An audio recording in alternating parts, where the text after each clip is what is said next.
Welcome to Muffin Talk.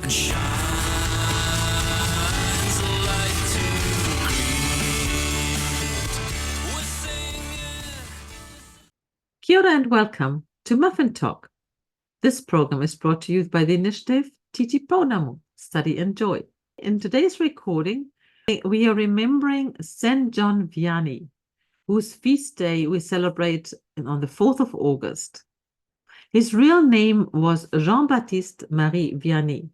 He was born on the 8th of May, 1786 in France, so only a few years before the French Revolution.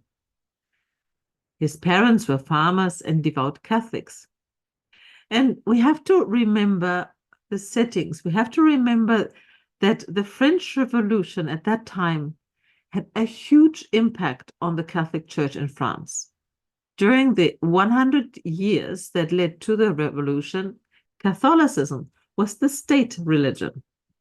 Actually, one of the central events of the French Revolution was the abolition of feudalism and the old rules, taxes, tithes, and privileges, which was decided in the night of the 4th of August in 1789, which means on John Vianney's 3rd birthday.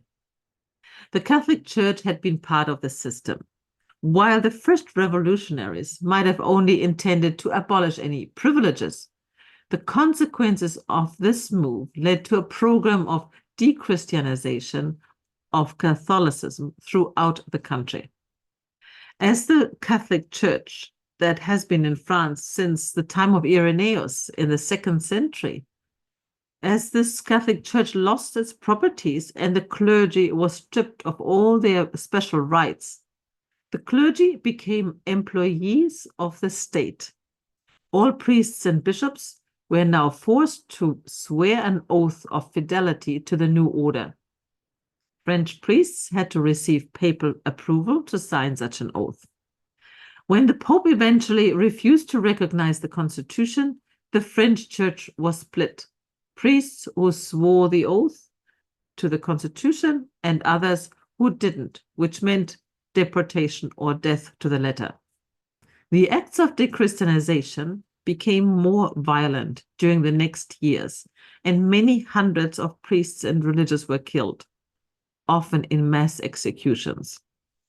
This is the time and the atmosphere in which Jean-Baptiste Marie Vianney grew up. As a child, he was helping his parents in the field, in Dardilly, a small town with a monastery of the 10th century west of Lyon. Vianney first didn't receive any formal education. However, through his prayerful mother, he learned many prayers by heart. Vianney received his sacraments through a priest who had not sworn loyalty to the new French constitution and who therefore had to act in secret. So Vianney received his first reconciliation in a private house and first communion in a barn. At the age of 17, John Vianney felt the call to the priesthood. The prospect of becoming a priest in this time was not good. Priests who had privileges for hundreds of years were now persecuted, forced to swear an oath to a secular government. However, Vianney wasn't interested in any privileges. If I'm to be a priest, he said, I will win many souls for God. Vianney must have seen the pastoral and the spiritual part of priesthood mainly, and might have forgotten that priesthood also required studies. Well, due to the lack of formal education, this was a big hurdle for him. It was only through his perseverance and the support of another priest that John Vianney was ordained to priesthood in 1815 at the age of 29. It took another 3 years before the ordained Father John Vianney started his work in the small town of Ars, north of Lyon.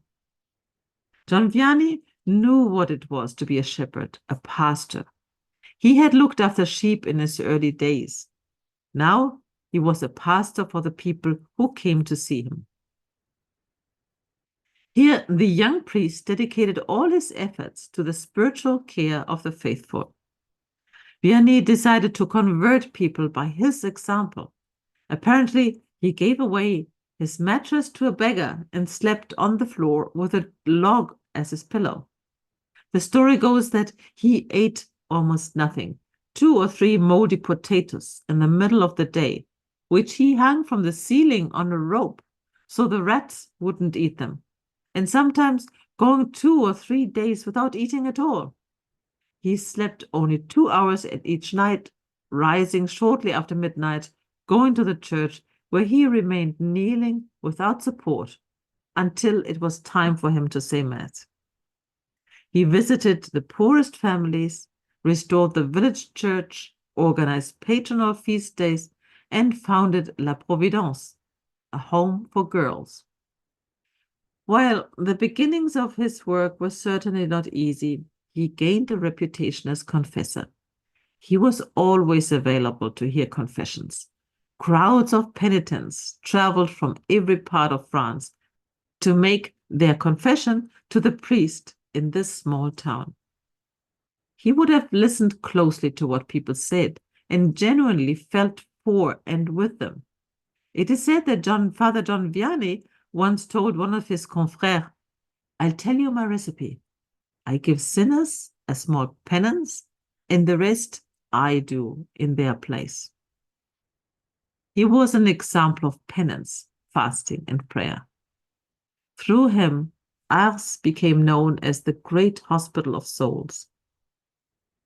John Vianney is an example of a person who, at an early age, knew what he wanted. He wanted to be a priest and win many souls for God. He came from a poor family, had little education, but he had a deep faith and trust in God. He had to work hard to become a priest. He failed exams, but he didn't give up. He was sent to a small community in a rural area. The community was known for its pubs and people getting drunk. What could Vianney do there? And yet, he became so popular as a confessor that he spent 11 to 16 hours daily reconciling people with God. John Vianney died on the 4th of August, 1859. He was beatified by Pope St. Pius X in 1905 and canonized 20 years later by Pope Pius XI. In 1929, the same Pope proclaimed him the heavenly patron of all parish priests throughout the world. For his amazing pastoral work in Ars, he is known as Saint John Vianney, the Curé d'Ars, the patron saint of the diocesan priests and parish priests.